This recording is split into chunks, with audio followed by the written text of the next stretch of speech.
সুপ্রিয় দর্শক, আসসালামু আলাইকুম। আপনাদের সামনে দেশের সরকারি কর্মকর্তা এবং কর্মচারীদের দীর্ঘ প্রতীক্ষিত নবম জাতীয় বেতন স্কেল সংক্রান্ত সাম্প্রতিক উন্নয়ন এবং চলমান পরিস্থিতি নিয়ে বিশদ প্রতিবেদন উপস্থাপন করছি।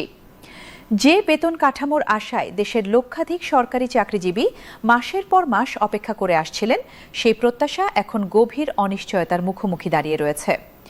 সরকারের নীতি নির্ধারক পর্যায় থেকে প্রাপ্ত সাম্প্রতিক ইঙ্গিত এবং অর্থ মন্ত্রণালয়ের বক্তব্য বিশ্লেষণ করলে এটি স্পষ্ট হয়ে উঠছে যে বর্তমান অন্তর্বর্তীকালীন সরকারের মেয়াদকালে এই বেতন কাঠামো বাস্তবায়নের সম্ভাবনা অত্যন্ত ক্ষীণ এবং প্রায় নেই বললেই চলে। বিষয়টির গভীরে যাওয়ার আগে আমাদের পুরো ঘটনাক্রমটি একটু পর্যালোচনা করা প্রয়োজন। গত জুলাই মাসে সরকারি কর্মচারী সংগঠনগুলোর তীব্র দাবি এবং জনচাপের মুখে অন্তর্বর্তীকালীন সরকার নবম জাতীয় বেতন কমিশন গঠনের সিদ্ধান্ত নেয়। সেই সময় কমিশনকে একটি সুস্পষ্ট 6 মাসের সময়সীমা প্রদান করা হয়েছিল এবং নির্দেশনা দেওয়া হয়েছিল যে তারা যেন এই নির্ধারিত সময়ের মধ্যে তাদের পরিপূর্ণ গবেষণা, বিশ্লেষণ এবং সুপারিশমালা প্রস্তুত করে সরকারের কাছে জমা দেন। এই ঘোষণাটি সরকারি কর্মচারীদের মধ্যে ব্যাপক আশাবাদ এবং উৎসাহের সৃষ্টি করেছিল এবং সবাই মনে করেছিল যে আগামী ডিসেম্বর বা সর্বোচ্চ জানুয়ারির মধ্যেই তারা নতুন বেতন কাঠামোর আওতায় আসতে পারবেন। কিন্তু দুর্ভাগ্যজনকভাবে বাস্তবতা সেই প্রত্যাশার সম্পূর্ণ বিপরীত দিকে এগিয়ে চলেছে এবং কর্মচারীদের আশা ক্রমশ ম্লান হয়ে আসছে। নির্ধারিত 6 মাসের সময়সীমা অনুসারে গত ডিসেম্বর মাসের শেষ নাগাদ বেতন কমিশনের চূড়ান্ত প্রতিবেদন এবং সুপারিশমালা সরকারের হাতে পৌঁছানোর কথা ছিল, কিন্তু সেই সময়সীমা পেরিয়ে গেছে এবং এখনো পর্যন্ত কমিশনের পক্ষ থেকে কোনো আনুষ্ঠানিক প্রতিবেদন জমা দেওয়া হয়নি। কমিশনের অভ্যন্তরীণ সূত্র এবং কিছু অনানুষ্ঠানিক তথ্য থেকে জানা যাচ্ছে যে খসড়া প্রতিবেদন প্রস্তুতির চূড়ান্ত পর্যায়ে রয়েছে এবং সম্ভবত আগামী জানুয়ারি মাসের প্রথম সপ্তাহ অথবা দ্বিতীয় সপ্তাহের মধ্যে সরকারের কাছে তা উপস্থাপন করা হতে পারে।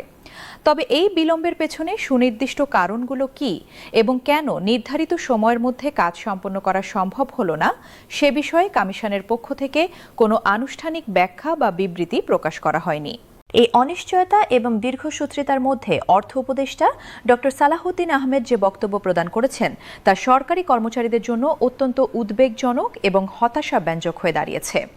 তিনি বিভিন্ন গণমাধ্যমে প্রদত্ত সাক্ষাৎকার এবং বিভিন্ন আলোচনা অনুষ্ঠানে অংশগ্রহণ করে একাধিকবার অত্যন্ত পরিষ্কারভাবে জানিয়ে দিয়েছেন যে নতুন জাতীয় বেতন কাঠামোর মতো সুদূর প্রসারী প্রভাব বিশিষ্ট এবং ব্যাপক আর্থিক দায় সংক্রান্ত একটি সিদ্ধান্ত গ্রহণ করা একটি অন্তর্বর্তীকালীন সরকারের দায়িত্ব এবং এখতিয়ারের মধ্যে পড়ে না। তার সুস্পষ্ট মতামত অনুযায়ী এই ধরনের নীতিগত এবং কাঠামোগত সিদ্ধান্ত যা সরাসরি জাতীয় বাজেটের উপর প্রভাব ফেলে এবং যার সঙ্গে দীর্ঘমেয়াদী অর্থনৈতিক পরিকল্পনা জড়িত, সেটি গ্রহণের ক্ষমতা এবং বৈধতা একমাত্র জনগণের ম্যান্ডেট প্রাপ্ত একটি নির্বাচিত সরকারের থাকা উচিত।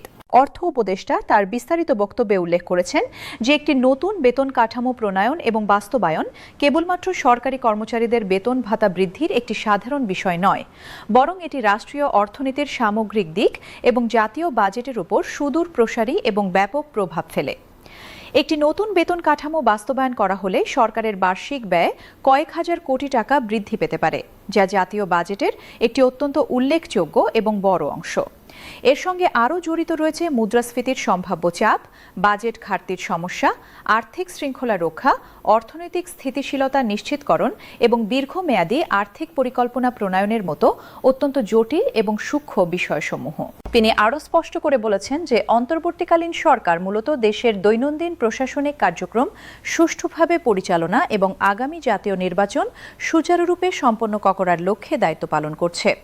তাদের উপর অর্পিত দায়িত্ব হল রাষ্ট্রীয় স্থিতিশীলতা বজায় রাখা এবং নির্বাচন পর্যন্ত একটি নিরপেক্ষ এবং কার্যকর প্রশাসন নিশ্চিত করা।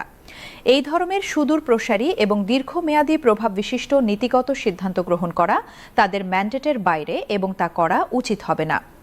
তার এই বক্তব্য থেকে মূলত এটি বোঝা যাচ্ছে যে সরকার এই বিষয়ে কোনো তাৎক্ষণিক পদক্ষেপ নিতে আগ্রহী নয় এবং পুরো বিষয়টি পরবর্তী নির্বাচিত সরকারের জন্য রেখে দিতে চাইছে। এই বক্তব্যের প্রতিক্রিয়ায় সরকারি কর্মচারীদের মধ্যে তীব্র ক্ষোভ, হতাশা এবং অসন্তোষ দেখা দিয়েছে। তারা প্রশ্ন তুলছেন যে যদি সরকারের শুরু থেকেই নবম বেতন স্কেল প্রদান করার কোনো উদ্দেশ্য বা সদিচ্ছা না থাকে, তাহলে কেন এই ধরনের একটি বেতন কমিশন গঠন করা হলো এবং কেন একটি সুনির্দিষ্ট সময়সীমা নির্ধারণ করে দেওয়া হলো। তাদের মতে এটি সরকারি কর্মচারীদের সঙ্গে এক ধরনের প্রতারণামূলক আচরণ এবং সরকারের প্রতিশ্রুতি ভঙ্গে শামিল। তারা আরও যুক্তি প্রদর্শন করছেন যে অষ্টম জাতীয় বেতন স্কেল কার্যকর হয়েছিল 2015 সালে এবং এখন প্রায় 10 বছর অতিক্রম হতে চলেছে। এই দীর্ঘ সময়ের ব্যবধানে দেশের সার্বিক অর্থনৈতিক পরিস্থিতি আমূল পরিবর্তিত হয়েছে। জীবনযাত্রার ব্যয় বহুগুণ বৃদ্ধি পেয়েছে এবং নিত্য প্রয়োজনীয় দ্রব্য সামগ্রীর মূল্য আকাশ ছোঁয়া হয়ে গেছে।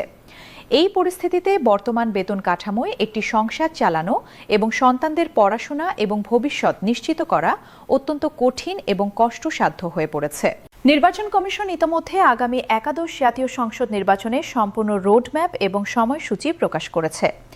ঘোষণা অনুযায়ী আগামী 22 জানুয়ারি 2026 তারিখ থেকে আনুষ্ঠানিক নির্বাচনী প্রচারণা কার্যক্রম শুরু হবে এবং সেই সঙ্গে পুরো দেশ নির্বাচনী উৎসবে মেতে উঠবে।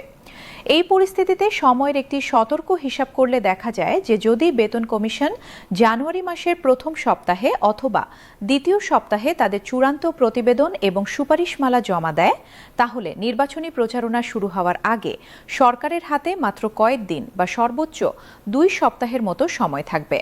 প্রশাসনিক বিশেষজ্ঞ, অর্থনীতিবিদ এবং নীতি বিশ্লেষকদের সর্বসম্মত মতামত অনুযায়ী এই অত্যন্ত স্বল্প সময়ের মধ্যে একটি বিশাল, জটিল এবং বহুমাত্রিক প্রতিবেদন সম্পূর্ণভাবে পর্যালোচনা করা, বিভিন্ন মন্ত্রণালয় এবং সংশ্লিষ্ট বিভাগের সঙ্গে বিস্তারিত আলোচনা এবং পরামর্শ করা, সম্ভাব্য আর্থিক প্রভাব এবং বাজেটে এর প্রতিক্রিয়া মূল্যায়ন করা, মন্ত্রিপরিষদের সভায় উপস্থাপন করে অনুমোদন গ্রহণ করা এবং সর্বশেষে একটি সরকারি গেজেট আকারে প্রকাশ করা কার্যত অসম্ভব এবং অবাস্তব একটি কাজ।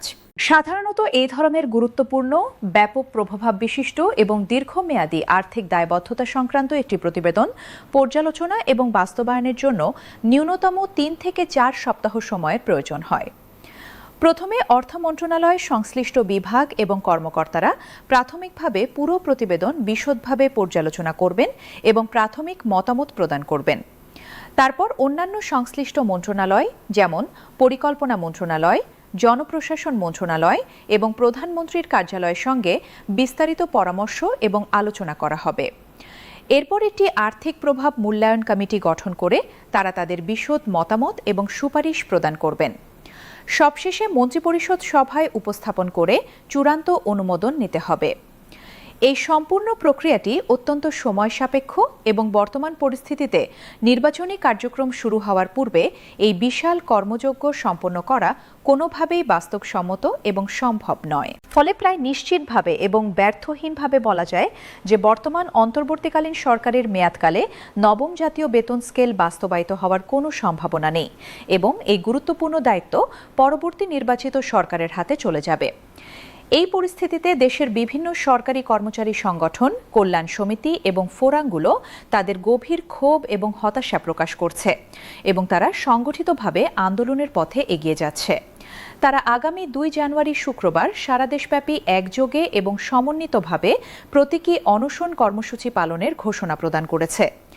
রাজধানী ঢাকা সহ সকল বিভাগীয় শহর, জেলা সদর এবং উপজেলা সদরে এই কর্মসূচি আয়োজিত হবে এবং হাজার হাজার সরকারি কর্মকর্তা ও কর্মচারী এতে সক্রিয়ভাবে অংশগ্রহণ করবেন বলে সংগঠনগুলোর পক্ষ থেকে জানানো হয়েছে। এই প্রতীকী অনশন কর্মসূচির মূল লক্ষ্য হল সরকারের কাছে তাদের দাবি এবং বার্তা স্পষ্টভাবে পৌঁছে দেওয়া যে তারা তাদের ন্যায্য এবং যুক্তিসঙ্গত দাবি থেকে কোনোভাবেই সরে আসবেন না এবং যতদিন পর্যন্ত না তাদের দাবি পূরণ হয় ততদিন পর্যন্ত তারা ধারাবাহিকভাবে আন্দোলন চালিয়ে যাবেন। তবে কর্মচারী সংগঠনগুলোর নেতারা অত্যন্ত দায়িত্বশীলতার সঙ্গে স্পষ্ট করে জানিয়ে দিয়েছেন যে তাদের সকল আন্দোলন এবং কর্মসূচি সম্পূর্ণ শান্তিপূর্ণ, অহিংস এবং গণতান্ত্রিক ধারায় পরিচালিত হবে এবং তারা কোনো ধরনের সহিংসতা, ভাঙচুর, ধ্বংসাত্মক কার্যকলাপ অথবা রাষ্ট্রীয় কাজকর্মে কোনো ধরনের বাধা সৃষ্টি করবেন না। এই পর্যন্তই আজকের প্রতিবেদন। সংবাদে থাকার জন্য আপনাদের ধন্যবাদ। আল্লাহ হাফেজ।